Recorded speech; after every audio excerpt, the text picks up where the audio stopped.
This is exactly what the NBA was afraid of. The Golden State Warriors are playing at a championship level right now, no doubt due to many factors, but one factor in particular is having an incredible impact on this season, and it's something that the Warriors haven't had in years. What's going on, everybody? I'm Houston Bo. You're watching Warriors Digest. First things first, I just want to say thank you so much for 14,000 subscribers on the channel. We really appreciate all you guys that tune in to support these videos, and if you want to help our goal of trying to get to 15,000 potentially before the end of the year. And honestly, we can shoot for the stars even above that, especially with the way you guys have been supporting over recent weeks. I want to remind you guys to hit that subscribe button, the easiest way you guys can support us here on the channel. Also, go down below, ring the bell to turn on notifications to make sure you never miss out on any content on the channel, especially for this season. If there was any season that you wanted to watch all 82 games from beginning to the end, this might just be the season, because the players are playing at a fantastic level right now. The next 8 games going to be incredibly tough, playing against the remaining 2 undefeated teams in the Western Conference, in the Thunder and the Spurs, a couple of East Coast matchups tomorrow night, and on Saturday with the Bucks and the Pacers. But one thing in particular that we have seen over the past couple of games has made a major difference for this Warriors franchise. And it's the fact that we have a solidified starting lineup. Folks, last season, the Warriors played 38 different starting fives. Do you understand how ridiculous that is? Like, we were never able to find any rhythm. The guys like Moody, Pods, Kuminga, in and out of the starting lineup like that every single night. It was incredibly frustrating, but now it is set in stone. Let's take a look at exactly what the Warriors have in store for the rest of the season as far as the starting five goes. Well, first things first, Brandin Podziemski and Quinten Post, those two will switch off between they will switch off between the fifth starter. So I know what you're saying. I thought you just said that we have a solidified starting five, and now this and this and this. Well, just make this clear, okay? The 4, Steph Curry, Jonathan Kuminga, Jimmy Butler, Draymond Green. Those 4 are 100% starting, right? That is a solidified starting 4. We essentially have a solidified starting 5 with, you could either say Pods or Quinten Post, but the reason that we have these two guys intermixable is because of matchups, all right? So if we play a smaller team, we want to play small ball like a couple of nights ago against the Grizzlies, we go with that, right? We put Pods in the starting lineup, things worked out great, okay?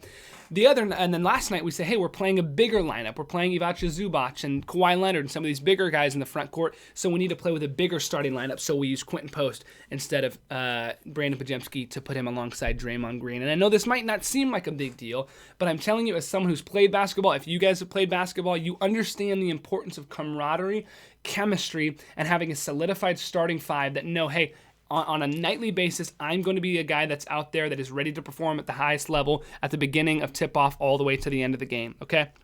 And again, Brandin Podziemski and Quinten Post are 2 young guys that understand their role in this league at a very high level at a very young age.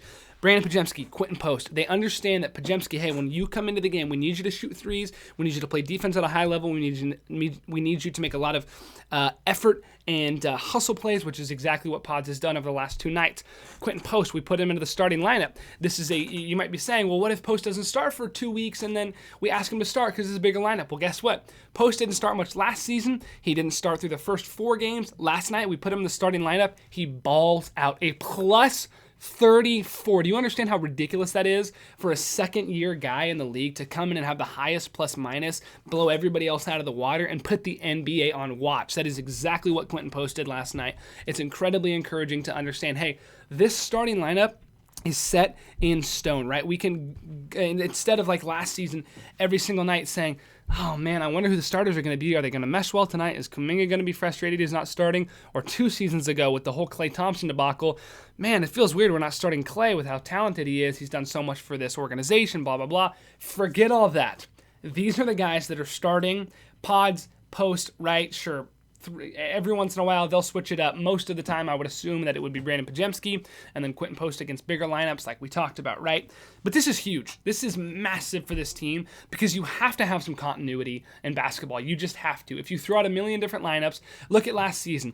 The only time we won games was when we had that solidified starting lineup once Jimmy Butler came to the team, right? Once he came along, it was like, okay, we understand what the rotation looks like. We understand who are the guys that are going to play. And guess what? Now that we have that, it allows us to go into a game with so much more confidence because we understand where our spots are. The minutes rotation is way easier to have an overarching look at season long. And this is just huge. This is just massive for this team. Again, when you look at last season, all of the mix-ups, all of the changes, we were never able to find a rhythm with any unit. So now that this is set in stone, it's going to be huge. It's going to be huge. Steve Kerr says going forward, Jonathan Kuminga will be a starter for the Warriors, right? And all of this last couple of years, it was like maybe Jonathan Kuminga should be a starter. What does he have to do to be a starter? Kerr said many times on record, hey, he needs to play hard. He needs to rebound the basketball better. He needs to make better decisions. He needs to shoot the three ball better. And this tweet sums it up perfectly. So to all the people that were basically saying, why wouldn't Steve Kerr let Jonathan Kuminga start? Well, Jonathan Kuminga did exactly what Steve Kerr wanted at a high level for 4 games, and Kerr basically said, you're a starter now. Do I have that right? Yes, you have that right, and that's exactly what he's saying. All of these people wondering for so long, why won't Steve start and blah, blah, blah. Well, Jonathan wasn't doing what we were asking of him. He wasn't playing the role that we wanted him to, and now he's shown a commitment to playing high-level basketball on every aspect of the game, and now he's a starter. It's pretty much that simple. When you look at this rotation, Steph, Pods, Jimmy, Jonathan, Kuminga, and then Dre, right? And then you could interchange. Maybe you move Dre to the 4, Jonathan, Kuminga, bump everybody down. Pods is out and Quinten Post is in the starting lineup on a different night. We look at this rotation, and it's giving us the understanding that the minutes are starting to flow better now. Because beforehand, it was all this frustration around where a guy's going to play, how are we going to work out these rotations. And over the last couple of nights, other than Quinten Post not playing at all in the second quarter, I don't know what Steve Kerr and the coaching staff were thinking in that moment. But honestly, you know what they probably were thinking? Well, Al Horford should be getting minutes. But still, when Quinten Post knocks down 2 threes in the first quarter, he looks as good as he does. You got to play him in the second quarter. You just have to. Everybody has a backup now, right? Steph Curry. We can have confidence that either Will Richard, Gary Payton, or, of course, Brandin Podziemski in that shooting guard position can play some backup point guard. And guess what? Jimmy Butler and Draymond Green play point guard for this team very well as well. Get them the ball, put them in a position to go ISO, let everybody work around off the rest of the side of the floor, create spacing opportunities, screens off the ball, backdoor cuts, all that type of things. Jonathan Kuminga has been running a little bit of point too. He looks fantastic in the way that he's distributing the ball as well. So that starting 5's excellent. Then you look, you go down the line. Buddy Hield, Moses Moody, Al Horford, all fantastic backup guys. Al Horford's probably going to be finishing nights on the floor, but understanding that, hey, we can allow him to get some rest for the regular season, get him ready for the playoffs here very soon. Not very soon as in the playoffs coming, but understanding that Al Horford throughout the season, we're going to continue to chop up his minutes to a point where we go, okay, once the playoffs roll around, this is what his rotation minutes will look like. Then you go down the line again, Gary, Moses, Buddy, Gee, Al. Draymond Green will probably play some power forward. It doesn't have him in the 4 at all here, but it also doesn't have Brandon at the 1, which he'll play a little bit. So just from a backup perspective, you go all the way to the end. I feel really good about where this team's at. And then you think about the ability to add DeAnthony Melton, who will have a video coming out over the next couple of days and what he can provide as well. Man, this team's going to be solid. They already are solid, but they're going to continue to get better and better and better. Predict the Warriors' record in the next 8 games. I see 7-1, says Curry Fleury. 7-1's ambitious. I would be overjoyed. That would put us at, let me do some math here, 11-2. Last season, we started out 12-3. If we started out 11-2, I'd be incredibly content. Let's just go down the list. Milwaukee, I think, is a win. I think in Milwaukee, even though it's a tough matchup with the Bucks, having a night off, going to be rested up, I see that as a win for Golden State. Next, Indiana Pacers. I think we drop one here. I think a lot of people might say Milwaukee we'd drop and then we'd win the Pacers. But the Pacers haven't had a whole lot of success to start the season. The Bucks have, but I think it's going to be flipped. I think we're going to come out strong against the Bucks and beat them. I think the Pacers are going to shoot the lights out on Saturday night for whatever reason, and I think we're going to lose to Indy. Then I see 2 wins in a row. I think we'll stomp Phoenix. I think it'll be a close game against Sacramento, but I think we get it done. So we're 3-1. I don't see us beating Denver again. I think we'll beat them in our other matchups throughout the season, but I don't see us winning the first 2 games against Denver. I think they're going to find a way to scrap it out and get the job done. And then Indiana and OKC. I think we'll beat Indiana this time at home. And then OKC, I think we drop, and then I think we win against the Spurs. So I see us going 5-3 in this stretch, which is a little bit pessimistic for how well this team's been playing. I could see 6-2. I'd love 7-1. I'd be thrilled about 8-0, obviously.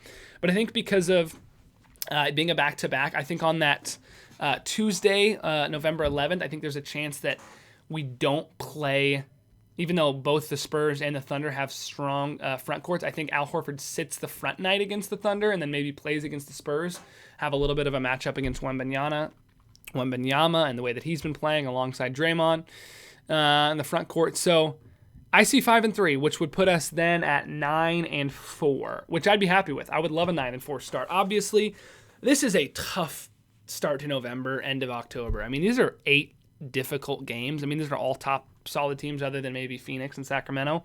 So it'll be a heck of a lot of fun. We'll see if we can get the job done. If you didn't catch the video the other day, we got the NBA Cup coming up very soon, and this is our court for it, and boy, does it look clean. I cannot wait. Make sure to hit that subscribe button if you haven't. Thanks again for everybody to getting us to 14,000. It's going to be a heck of a fun season. It already has been. Warriors 4-1. Another matchup tomorrow night in Milwaukee against the Bucks. We'll catch you guys in the next one. I've been Houston Bo. You guys have been the fans. As always, go Dubs. Peace.